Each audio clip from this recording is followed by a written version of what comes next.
ওসমানী হাসপাতালে দুর্নীতি, দুদকের অভিযানে ধরা পড়ল নানা অনিয়ম।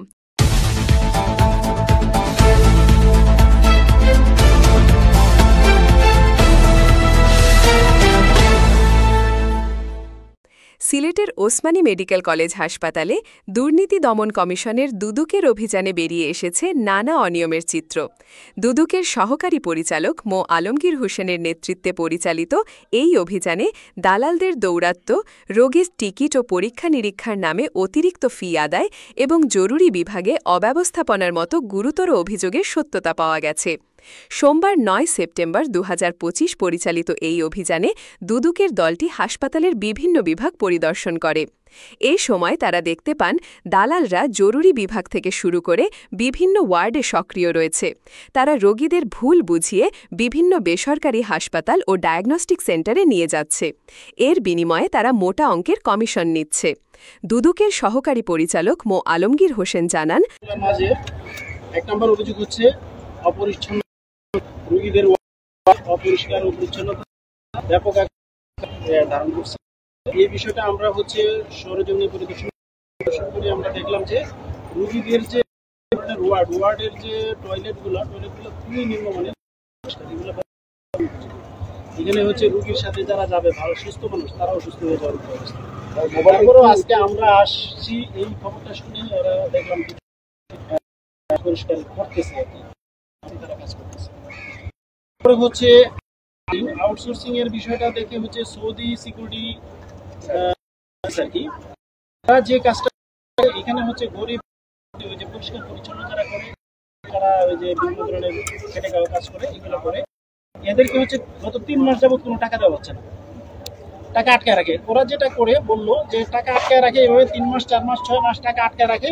আটকায় রাখার পরে ওদের কাছে নেই, যেমন মাসে যদি ওদের ৮০,০০০ টাকা ওদেরকে দেয় ৫০,০০০ টাকা, ৩০,০০০ টাকা রেখে দেয়। এটা বিষয় আমরা কতজন আসলে এই আউটসোর্সিং এর এইখানে হাসপাতালে আউটসোর্সিং মনে করেন ২৬২ জন ২৬২ জন আউটসোর্সিং এর মানুষ, তাদের গত ৩ মাস যাবত কোনো বেতন দেওয়া হচ্ছে না। যেটা করে ৩-৪ মাস পরে তারা বলবে তাদেরকে বেতন দিব, কিন্তু পার্সেন্টেজ দিতে হবে। এই গরিব মানুষ যারা আছে খেটে খায় ওদের দিতে হয়। আর এদেরকে যে এই যে 3 মাস 4 মাস 6 মাস টাকা দিচ্ছে না, ওরা কিন্তু মানবতার জীবনযাপন করতেছে।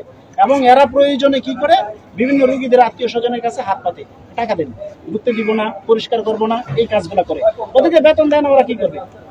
তারপরে হচ্ছে আমরা বিষয়টা দেখুন খাবারের বিষয়টা গিয়ে দেখলাম যে বিভিন্ন কেবিনে এবং বিভিন্ন ওয়ার্ডে যে তারা খাবার দেয়, খাবারের নির্ধারিত যে মেনুগুলো আছে এতে অনেক কম দেয়, নির্ধারিত মেনুর চেয়ে অনেক কম খাবার দেয়। এটা আমরা অন্তত পক্ষে 8 থেকে 10 জনকে জিজ্ঞাসা করে এই সত্যতা পেয়েছি। তারপরে হচ্ছে ঔষধ যে এখানে বিতরণ হয়, ঔষধ সরকারিভাবে আসে আর বেসরকারিভাবে লোকালি কিন্তু ক্রয় করে। গত মাসেও আমরা দেখলাম লোকালিভাবে ওষুধ ক্রয় করছে, বেসরকারি ওষুধ এই মাসেও ক্রয় করছে, কিন্তু রুগীরা গেলে পরে বলে যে না বেসরকারি ওষুধ, বেসরকারিভাবে যে ওষুধটা ক্রয় করা হয় এই ওষুধটা নাই, সাপ্লাই ওরা দেয় না। এবং আজকেও কোনো বেসরকারি ওষুধের সাপ্লাই আমরা দেখি নাই, কিন্তু প্রতি মাসে বেসরকারি ওষুধ কিন্তু ক্রয় করতেছে। তারপরে হচ্ছে সরকারি ওষুধের ক্ষেত্রে দেখা যায় যে দেখা গেল ৫-৬টা ওষুধ দেখলো ডাক্তারে, এইখানে হচ্ছে সবগুলো ওষুধেই কিন্তু তারা মাইনাস করতে পারে, মাইনাস করার সিস্টেম আছে। কিন্তু রুগীকে যদি তারা 2টা ওষুধ দেয়, রুগী কিন্তু বলতে পারবে না যে আমাকে সবগুলো ওষুধ দেন নাই কেন, কারণ রুগী তো আর কম্পিউটারে দেখতেছে না যে সে সবগুলো ওষুধ মাইনাস করতেছে। রুগীকে বলবে যে আমার এখানে 2টা ওষুধই আছে, বাদ বাকি ওষুধ নাই। এটার একটা সিস্টেম আছে দুর্নীতি করার। এছাড়া হচ্ছে বেসরকারি ওষুধগুলো তারা সাপ্লাই না দিয়ে বাইরে বিক্রি করার একটা অভিযোগ আছে, এবং এটার কিছুটা সত্যতা আমরা পাইছি, কারণ তারা ওষুধগুলো ডেলিভারি করে নাই। গত 10 দিন আগে একটা বেসরকারি ওষুধ ডেলিভারি করছে, কিন্তু প্রতি মাসে ডেলিভারি ওষুধ কিন্তু বেসরকারি ওষুধ কিন্তু তারা কিনতেছে, সাপ্লাই আছে। তারপরে হচ্ছে অ্যাম্বুলেন্সের একটা বিষয়টা হচ্ছে একদম গুরুতর। তারা যেটা করে, গত মাসের আমরা হিসাবটা নিলাম, গত মাসে হচ্ছে অ্যাম্বুলেন্সের গাড়ি নাম্বার হচ্ছে ৭১০০৫৯, এই গাড়িটাতে তেল ঢুকানো হচ্ছে ৩৬,৭২০ টাকা, কিন্তু গাড়িটার ইনকাম হয়েছে ১৮,৭০০ টাকা, লস হইলো আরো 18,000 টাকা। এখন তারা যে যে জায়গায় লেখছে লক বইয়ে লেখছে যে আমরা হাসপাতালে গিয়ে দেখি যে দালালরা অত্যন্ত সুকৌশলে কাজ করছে।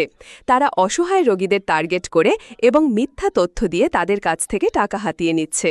এর ফলে রোগীরা যেমন আর্থিক ক্ষতির শিকার হচ্ছেন, তেমনি সঠিক চিকিৎসা সেবা থেকেও বঞ্চিত হচ্ছেন। এছাড়াও দুদক দল দেখতে পায় যে হাসপাতালের টিকিট কাউন্টারে রোগীদের কাছ থেকে অতিরিক্ত ফি নেওয়া হচ্ছে। বিভিন্ন পরীক্ষা নিরীক্ষার ক্ষেত্রেও একই ধরনের অনিয়ম হচ্ছে। নির্ধারিত মূল্যের চেয়ে বেশি টাকা আদায় করা হচ্ছে, কিন্তু রোগীদের কোনো রসিদ দেওয়া হচ্ছে না। আপনাদের যেদিন কেবিনে ঢুকছেন এই দিন কি আপনারা হচ্ছে দুধ পাইছিলেন 200 মিলিলিটার, পাউরুটি 500 গ্রাম পাইছিলেন, আচ্ছা ডিম পাইছিলেন 2টা, কলা 5টা পাইছিলেন, জুস 2টা পাইছিলেন, জুসও পাইছেন, লেক্সাস বিস্কুট 2টা, জুস তো বলেন জুস তো পারবেন 70 টাকা আপনি যে বললেন সব পাইলেন, একটা পাইছেন। দেওয়ার কথা ছিল 2টা, কিন্তু দিছে একটা।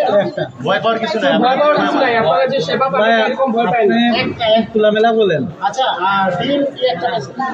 2টা, কিন্তু হচ্ছে দুধ একটা পাইছেন না, জুস একটা পাইছেন। আচ্ছা, নাম ঠিক আছে। অন্যান্য অনিয়মের মধ্যে রয়েছে জরুরি বিভাগের রোগীদের সময় মতো চিকিৎসা দেওয়া হচ্ছে না। অনেক সময় রোগীদের দীর্ঘক্ষণ অপেক্ষা করতে হচ্ছে। কিছু চিকিৎসক অপ্রয়োজনীয় পরীক্ষা নিরীক্ষা লিখে দিয়ে রোগীদের হয়রানি করছেন। এর ফলে রোগীরা অতিরিক্ত অর্থ খরচ করতে বাধ্য হচ্ছেন। হাসপাতালের কিছু ওয়ার্ড ও টয়লেটে পরিষ্কার পরিচ্ছন্নতার অভাব রয়েছে। দুদকের সহকারী পরিচালক জানান, এসব অনিয়মের বিষয়ে তারা একটি প্রতিবেদন তৈরি করে ঊর্ধ্বতন কর্তৃপক্ষের কাছে জমা দেবেন। একই সঙ্গে জড়িতদের বিরুদ্ধে আইনানুগ ব্যবস্থারও সুপারিশ করা হবে। ওসমানী হাসপাতালে দুর্নীতির এই চিত্র সামনে আসায় সাধারণ মানুষের মধ্যে ক্ষোভের সৃষ্টি হয়েছে। তারা দ্রুত এসব অনিয়ম বন্ধ করে দোষীদের দৃষ্টান্তমূলক শাস্তির দাবি জানিয়েছেন।